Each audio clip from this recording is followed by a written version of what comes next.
नमस्कार। कहाँ से हैं आप? हम बिहार से खगड़िया डिस्ट्रिक्ट के रहने वाले हैं और पेशा से हम इंजीनियर हैं, वो भी सीनियर ब्रिज इंजीनियर एमटेक।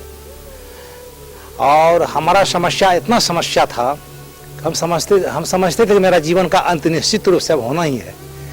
लेकिन 2019 में मार्च में हम दरबार आए, जब से दरबार आए तो हमारी समस्या जैसे धीरे धीरे नहीं, ये राजधानी गाड़ी की तरह धीरे धीरे छूमंतर हो गया। इतना सुंदर दरबार इस लोक में तो शायद नहीं होगा। हमको दरबार के ओर से किसी तरह का कोई पैगाम नहीं मिलता झूठ बोलने के लिए, लेकिन मैं सच्चाई बोलता हूं जो मेरे ऊपर बीता है। आज हमारी पत्नी, हमारा घर परिवार, बाल बच्चे, नौकरी तो मेरे पीछे पीछे घूमता है। महीना में 4 को ऑफर आता है बाबा के, डूटू बाबा राधा रमन के शरण में हूं, नौकरी पीछे पीछे घूमता है। नौकरी को मैं लात मारता हूं, लेकिन फिर भी नौकरी हमको आ जाता कहीं से पर। चलो भाई कहां से, तो चलो 1,20,000, कहां से 1,40,000, कहां से, इस तरह से घूमते रहता है। कोई दिक्कत नहीं, बाबा ऐसा धाम तो इस लोक में ब्रह्मांड में नहीं है। बेहतरीन जीवन जी रहा हूं।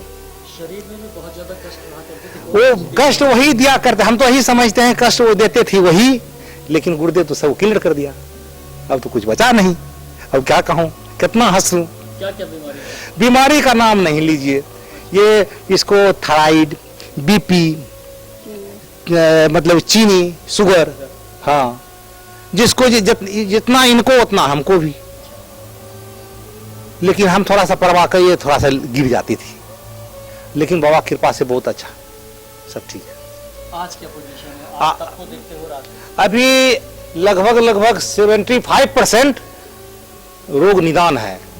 इधर 15-20 दिन पहले थोड़ा सा ज्यादा गिर गई, थोड़ा सा बीमारी बढ़ गया। अब क्या चलते बढ़ गया, शारीरिक भी होता है ना, ये तो नहीं बता पाएंगे। लेकिन मैंने बाय जबरदस्ती उसी हालत में इसको खींच करके 8 दिन से खाना नहीं खाई है, लेकिन चले आए। यहाँ आने के बाद अच्छा फील करता हूँ। आप इंजीनियर हैं, आश्रम के अंदर आने के बाद या आश्रम में या गुरुजी से मिलने के बाद ऐसी कौन सी चीजें हैं जो आपको प्रभावित करती हैं? हमको यहाँ का नियम कानून बहुत प्रभावित करती है कि कुछ भी हो सिस्टमेटिक ढंग से, और सिस्टम में आइए, सिस्टम में ही होगा। और सिस्टम में दिखा कर आप चला चाहिए। किसी के साथ दो रंग का व्यवहार जो होता है वो जो है ना, नहीं, सबके लिए नियम एक, जो है तो एक, खाना है तो सब मिलके खा लो, नहीं है तो सब मिलके पानी पी के रह जाओ। ये गुरुदेव इतना दयालु हैं, दया के सागर मैं क्या कहूं, अंदर बहुत भरा है, कितना आप खोलवाइएगा। गुरुदेव का इतना ऋणी हो, इस सब जन्म में नहीं दे पाएंगे। उसका ऋण मैं नहीं दे पाऊंगा, जैसे माता का ऋण पुत्र नहीं दे सकता, गुरुदेव बाबा का ऋण, गुरुजी का ऋण मैं इस जन्म में नहीं दे सकता हूं उसको, मैं नहीं दे सकता। जो भक्त दूर दूर से आ रहे हैं, क्योंकि बहुत से भक्तों के मन में और भी मनोदशा होती है, उनके लिए क्या मैसेज देना चाहते हैं? हम कहेंगे कि दूसरे के भूल भुलैया में वो लोग ना रहे हैं। यहाँ सच्चा दरबार है। यहाँ जो भी काम होता है परफेक्ट काम होता है और सही काम होता है। वो इतने खास करके ये जरूर कहेंगे जो हमारे हिंदू भाई हैं, जो कहीं मुस्लिम दरबार में जाकर के किसी दरगाह में, किसी मदार में फंसे हैं, वो अपनी हत्या स्वयं अपने से कर रहे हैं।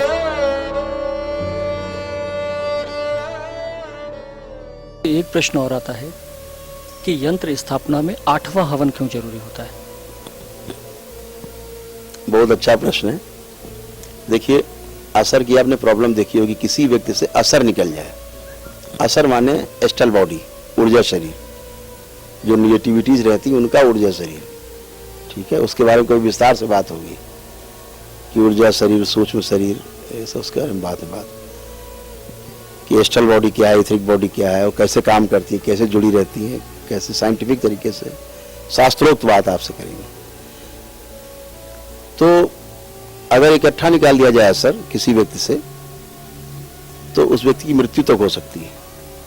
आपने तमाम केसेस देखे होंगे, ऐसे लोग आते जैसे कि मर गए, फिर उन्हें दोबारा से डाला जाता, फिर उठते हैं।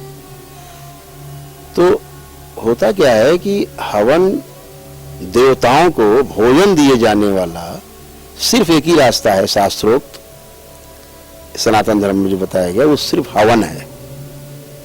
हवन के द्वारा ही केवल देवी देवताओं को भोजन दिया जा सकता है और कोई रास्ता नहीं। तो जब आप हवन करते हैं तो दिव्य शक्तियां, देव शक्तियां, ईश्वरी शक्तियां वहां पर आपके आसपास एक प्रभाव उनका बनता है, एक क्षेत्र बनता है, ऑरा बनता है, वो पॉजिटिव फोर्स बनता है बहुत बड़ा। तो आपकी जो निगेटिविटी है वो असर है, वो निकलेगी तो पॉजिटिविटी उस जगह पे स्थान ले लेती है, उसको रिप्लेस करती है। तो आपको फर्क नहीं पड़ता है उस पूरे असर के निकल जाने में, आपके शरीर पर कोई भी फर्क नहीं पड़ता। अब आप देख रहे हैं कि जो भी